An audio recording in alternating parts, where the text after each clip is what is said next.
అందరికీ నమస్కారం అండి. నా పేరు మాగులూరి భానుప్రకాష్. నేను అమెరికా రాజధాని వాషింగ్టన్ డీసీలో ఐటీ సాఫ్ట్వేర్ ఇంజనీర్గా పనిచేస్తున్నానండి. సో రాబోయే సార్వత్రిక ఎన్నికలు 2024 ఆంధ్ర రాష్ట్ర ఎన్నికల కోసం మా అభిమాన నాయకుడు తెలుగుదేశం పార్టీ జాతీయ అధ్యక్షుడు శ్రీ నారా చంద్రబాబు నాయుడు గారికి మద్దతుగా ఆయన ఇచ్చినటువంటి స్ఫూర్తితో, ఆయన తీసుకున్నటువంటి విప్లవాత్మక నిర్ణయాలతో, ఆనాడు ఆయన చూపించినటువంటి బాటలో అవకాశాన్ని అందిపుచ్చుకొని ఈరోజు ఒక ఉన్నత స్థాయికి చేరుకున్న వ్యక్తిగా ఆంధ్ర రాష్ట్ర భవిత కోసం నా వంతు బాధ్యతగా వచ్చి ఇక్కడ ఎన్నికల్లో పనిచేయడం జరుగుతుందండి. చాలామంది క్వశ్చన్ అడుగుతున్నారు ఈ మధ్య, ఎన్ఆర్ఐస్కి ఇక్కడ ఏం పని, లేకపోతే ఎన్ఆర్ఐస్ వచ్చి ఇక్కడ ఏం చేస్తారా మీరు అని అడుగుతున్నారు. అందరికీ నేను సూటిగా సమాధానం చెప్పేది ఒకటేనండి.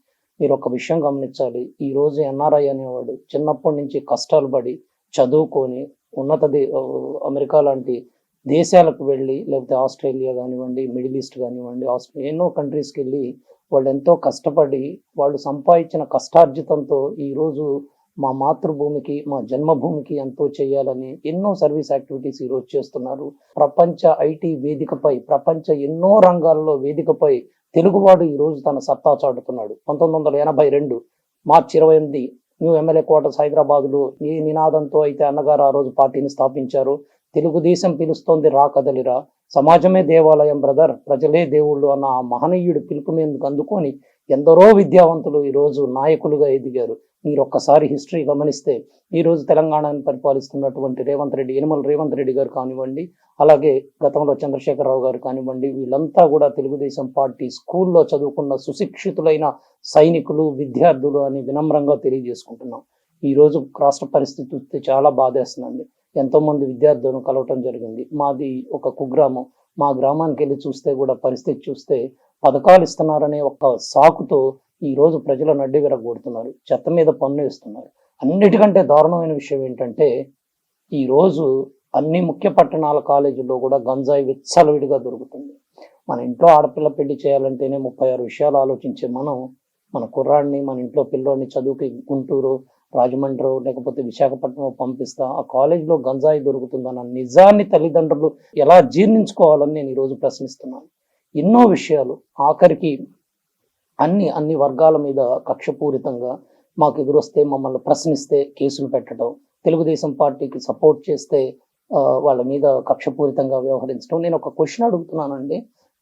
మహనీయుడు డాక్టర్ బిఆర్ అంబేద్కర్ గారు ఏ సదాశయంతో అయితే స్వేచ్ఛ, సమానత్వం, ప్రశ్నించే హక్కు ద్వారా రాజ్యాంగ హక్కులను మనకి ఇచ్చారో, ఆ స్వేచ్ఛ సమానత్వాన్ని ఈరోజు ఏ ఒక్క రంగంలో కూడా పూర్తిగా అనుభవించే అవకాశం లేకుండా పోయిందండి. ప్రశ్నిస్తే కేసులు పెడతారా? ఏమన్నా సమంజసమేనా ఇది? ఎంతమంది తెలుగుదేశం కార్యకర్తలపై అక్రమంగా కేసులు పెట్టారు. కనీసం కొన్నిసార్లు అయితే గత 5 సంవత్సరాల్లో మీరు గమనిస్తే నామినేషన్ కూడా లేని పరిస్థితుల్లోకి రాష్ట్రాన్ని నెట్టారండి. ఆంధ్రాకి రాజధాని ఏంటో తెలియదు, ఉన్న రాజధాని కాదని 3 రాజధానులు డ్రామాతో తెరలేపారు. పూర్తిగా విధ్వంసం చేశారు అమరావతిని. పోలవరం జాడలేదు, రైల్వే జోన్ లేదు, స్టీల్ ఫ్యాక్టరీ అన్నారు, దాన్ని ఊసే లేదు. ఎటు చూసుకున్నా కూడా చూస్తే విధ్వంసంతో ఆ రోజు ప్రజా వేదిక కూలగొట్టిన రోజు దగ్గర నుంచి మీరు మొదలెట్టిన విధ్వంసం నిర్విఘ్నంగా ఈనాటి కొనసాగుతూనే ఉంది. ప్రజలారా ఆలోచించండి.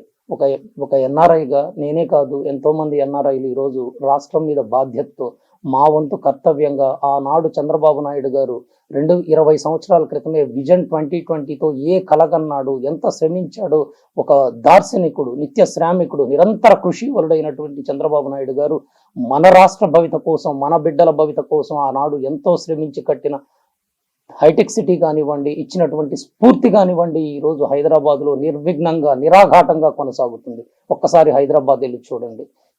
ఏ నాయకుడు కూడా ప్రతి ఇంటికి వచ్చి, ప్రతి గడపకు వచ్చి సేవ చేయలేరండి. వాళ్ళు చేయగలిగింది కొన్ని నిర్ణయాలు తీసుకోవటం, ప్రజాస్వామ్య దేవాలయం లాంటి శాసనసభలో తమ నిర్ణయాలను ఆమోదింపజేసుకొని వాటిని అమలు చేయటం. ఎన్నో నిర్ణయాలు, విప్లవాత్మక నిర్ణయాలు తీసుకున్న చంద్రబాబు నాయుడు గారి కృషి ఫలితం ఈనాడు కోట్లాది మంది గ్రామాల్లో ఉన్నటువంటి విద్యార్థుల తల్లిదండ్రులు, పెద్దలు ఈరోజు పొందుతున్నారండి. సో ఇందు మూలంగా అందరికీ అప్పీల్ చేసుకునేది ఒకటే, రాష్ట్ర భవితను గమనించండి. సంక్షేమ పథకాలు ఖచ్చితంగా కావాల్సిందే, కానీ అభివృద్ధి అనేది అన్నిటికంటే ముఖ్యమండి. అభివృద్ధి లేకుండా మనం ఖర్చు పెట్టుకుంటూ పోతే ఈరోజు మన రాష్ట్ర ఖజానా నుంచి మనం 14,50,000 కోట్లకు పైగా ఈరోజు మనం అప్పున్నామండి. కాబట్టి ప్రజలారా ఆలోచించండి, వివేకం విచక్షణతో ఆలోచించండి. స్వేచ్ఛ, సమానత్వం, ప్రశ్నించే హక్కు, రాష్ట్ర ప్రగతి, యువత భవిత, మహిళా సాధికారత, ఇన్ని అంశాలు మన చుట్టూ ఉన్నాయి. మీరందరూ ఇవన్నీ ఆలోచించి ఒక విలువైన, ఒక ఆదర్శవంతమైన నిర్ణయం తీసుకోండి. ఆంధ్ర ప్రజలు వివేకవంతులు, విజ్ఞానవంతులు, చైతన్యవంతులు అని మరొకసారి నమ్ముతూ మీ అందరూ కూడా గుండెల మీద చేసుకొని ఒక దార్శనికుడి కోసం, ఒక సమర్థ నాయకుడి నాయకత్వం కోసం మీరందరూ రేపు మీ ఓటు హక్కును, విలువైన ఓటు హక్కును వినియోగించుకుంటారని మీ అందరికీ వేడుకుంటూ నమస్కరిస్తూ సెలవు తీసుకుంటున్నాను.